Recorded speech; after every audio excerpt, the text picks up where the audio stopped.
The unexpected. The unexpected.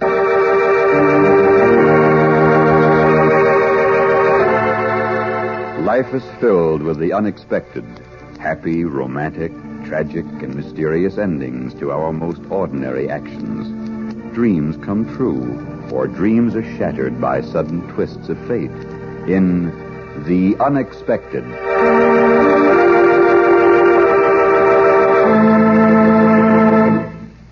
Who knows what strange drama may happen tomorrow, or an hour from now, or in just a moment? Who knows what destiny has in store for the lady down the street, the fellow at the desk, or for you, yourself? Who knows? In just a moment, The Unexpected.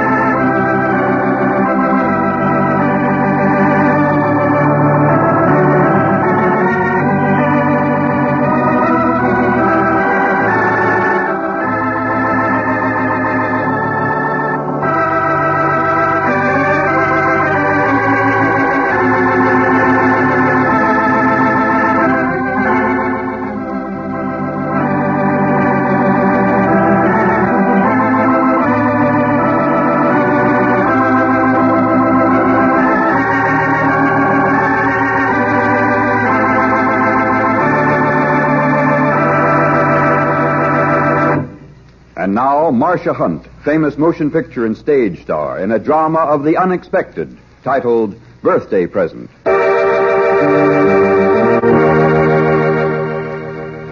I'm sick of it. Sick of it all. This shabby house with its faded wallpaper and flowered rugs and imitation Chippendale furniture. I'm tired of wearing clothes that were mass-produced and fed up with cheap restaurants that have jukeboxes instead of orchestras. I'm sick of everything second-rate, of this life, even of John, and most of all of myself, because I've let them do it to me. It's my own fault. I let them. Ever since I was a little girl, I let them put me off with substitutes. Always I had to take second best, ever since I was a little girl. But, Mother, I want a new dress. One that's really my own, not something Sis had and you cut down to fit me. Just once, Mother. I wore my sister's dress. I wore all her dresses. And then finally, just before I was leaving to enroll at college, my father bought me an outfit of my own. A whole outfit. $34.98 in the bargain basement. For a whole day, I thought I was free from substitutes. But that evening, my father said... Anne, I want to talk to you for a moment. Yes, Dad? I know you've got your heart set on going to the university. Oh, I have. You know I have. Well, Anne, you see, things haven't been going too well this year, and, well, you'll have to go to school somewhere else. Oh. You understand, don't you, Anne? Sure. I understand. I'm sorry it can't be the university, but teacher's normal is the next best thing. Yes, I know it is.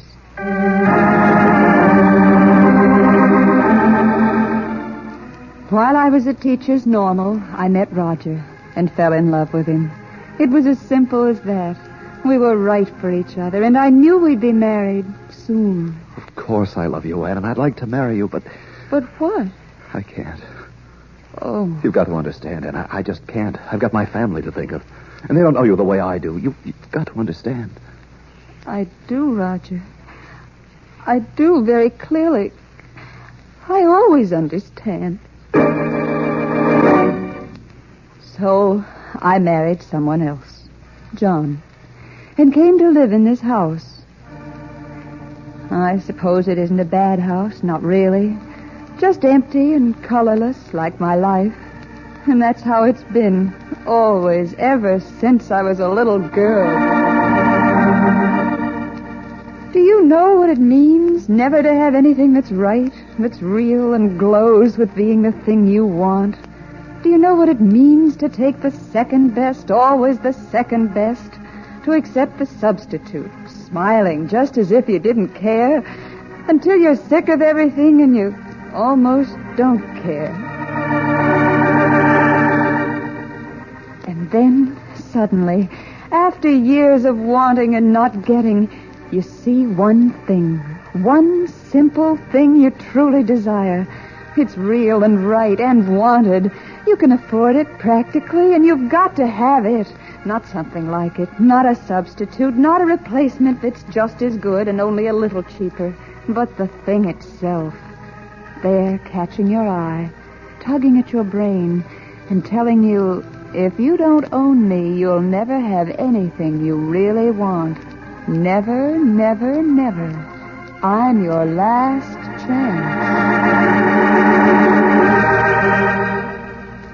That's what happened just a week ago. I was walking down Franklin Street. I glanced in the window of Mr. Evans' jewelry store, and I saw it. There wasn't anything else in the window, just a box lined in gray suede, bathed in the glow of a pink spotlight, open and proudly presenting the loveliest gold bracelet I'd ever seen.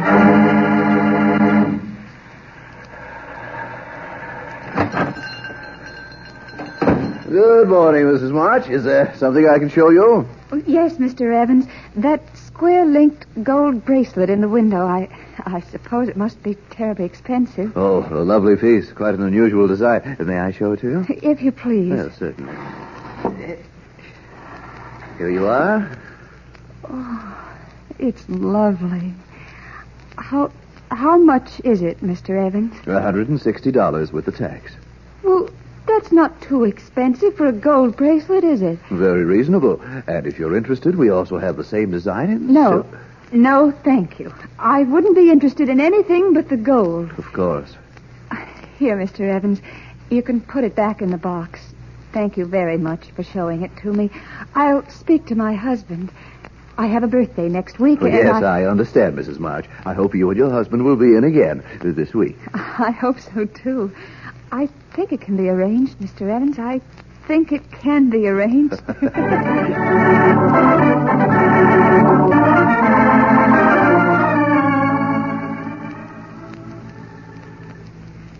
John? Yes, dear. I saw the most beautiful bracelet today in Evan's window. It was just the sort of thing I've always wanted. Oh? I suppose it's too expensive. Nice things usually are, but it was so perfect, so exquisite. And I thought, well, next week is... Your birthday, I know. That reminds me, I wanted to talk to you about your birthday. Oh? I thought perhaps this year we could skip some of the extra expense. You've always been reasonable and sensible. That's why I married you. No, John. I'm not reasonable and sensible. Not now. Not anymore. I'm tired of being practical and understanding. I want to be wild and extravagant.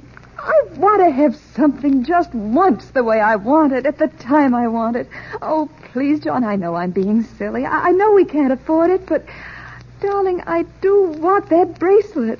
I can't tell you why or how, but it means more to me than just a piece of jewelry. Somehow, in some way, it stands for everything I've ever wanted. Wanted and not been able to have. Everything. Gee, honey, I didn't know you felt that way. I guess things haven't always worked out like we planned, and I'm sorry. Oh, it isn't your fault, John. Not really. I'll do what I can about the bracelet. I won't promise, Anne, but I'll do what I can. I know you will, darling. I didn't mean to lose my temper. I haven't been feeling very well. Forget it, Anne. Don't apologize. We'll just forget about the whole thing.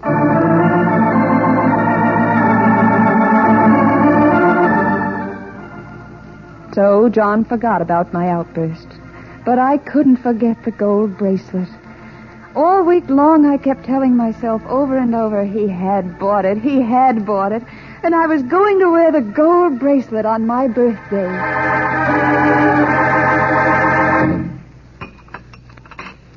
More coffee, John? No, thanks. I've got to run. I'm a little late this morning. Goodbye, dear. Oh, goodbye. Is anything wrong? No, nothing. Nothing at all. Goodbye. I know. You think I've forgotten, don't you? Well, I haven't. Happy birthday, darling. Here's something for you. Oh, don't keep me in suspense. What is it? Oh, just some candy. candy. But the box is so small. It isn't candy, John. I can tell here on the paper. It says Evans Jewelers. Go ahead and open it. Oh, darling, you did remember. You did. It's the bracelet. I know it's the bracelet. Oh, John, you're wonderful. Life's wonderful. I can't wait to put it on. Well, don't you like it? Oh, yes. Yes, of course. It's beautiful. Just what I wanted. Oh, thank you, John, for the bracelet. It was a very pretty bracelet, nestled in a gray suede box, square-linked, exactly like the one in the window, except that this bracelet was made of silver. You think the story is over, don't you? But wait. Fate takes a hand. Wait for the unexpected.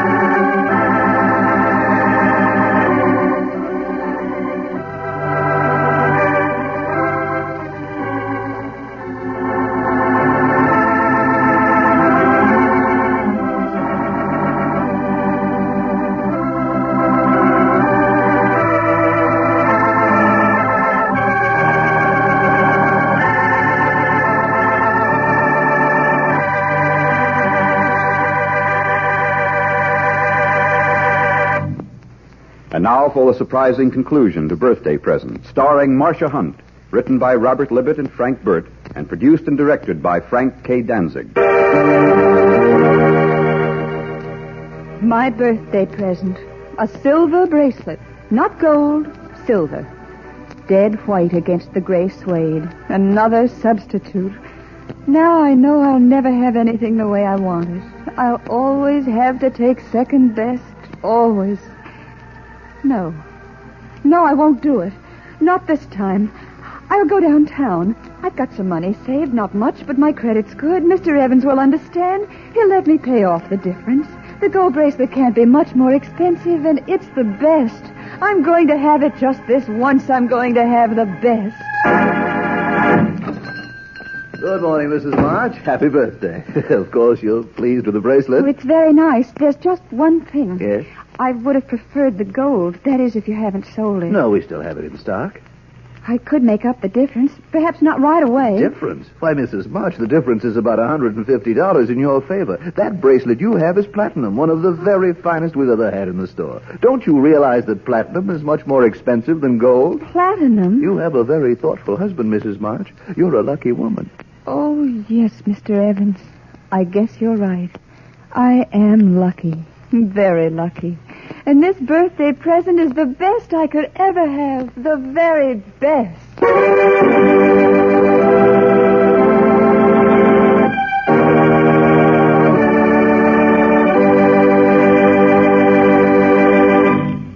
Birthday Present, starring Marcia Hunt, was transcribed in Hollywood. Listen for another exciting story, starring one of your favorite motion picture stars, who meets the unexpected.